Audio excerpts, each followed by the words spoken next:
tayong maging bihag ng isang upuan. Tutuusin, hindi lang naman kaming mga kontraktor ang nakikinabang dito.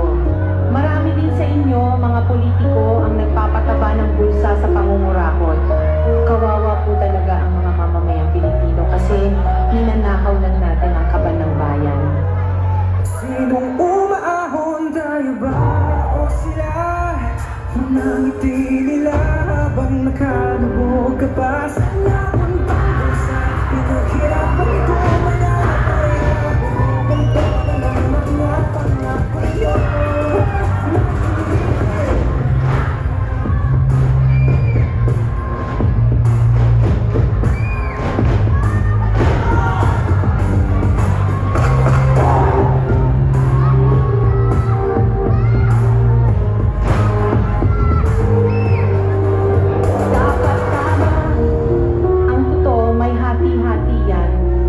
Pinakamataas hanggang sa mga nasa gilid lang ng sistema.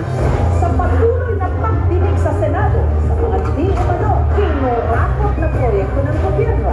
491 projects. Dapat tama, pinagtama ba't din natin ginagawa? Paulit-ulit na nga ito ang bagong simula. Simula ng simula, bakit wala natatapos? Atras sa pati, lagi budbud ng swelas ng sapatos. Ilang beses na ako, ilang beses na ako. Pati natin subukan at tulungan at umako, umahagi sa bigang na matagal na natin pasarap tayo ng sama-sama. Atay malalang mahuli na bukas para sa akin. Parang nakaunang hakbang, ibigin ng tamang nakatatak. Na pangalan sa balota, huwag na tayong magpautol na sa ating nakapagyan. Naman tayo magpumulong, isipin mong ilang pagsisi sa siting na nasa pwesto, hindi ka nakilala kapag sinigit sa lahat ng kanyang panahon. Matagal na tayo, kung di tayo kumbinsido, huwag na natin dapat tayo. Huwag ninyong ipakita sa publiko na malinis kayo dahil sa bawat proyekto may kapalit na porsyento para sa inyong mga opisina. Tingnan ninyo rin ang mga pangalan na nakaupo ngayon at lalo na sa mismong mga nagpapalakad ng gobyerno.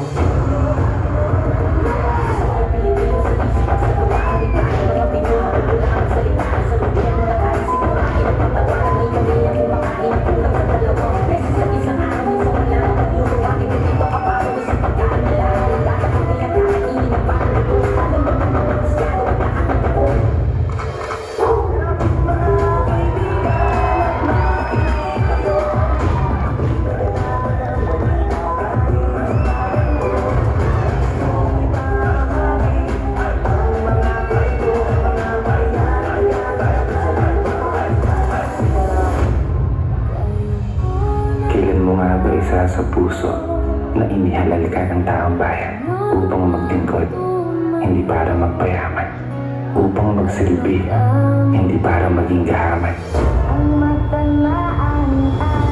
Nakakapagod ng maging mahirap.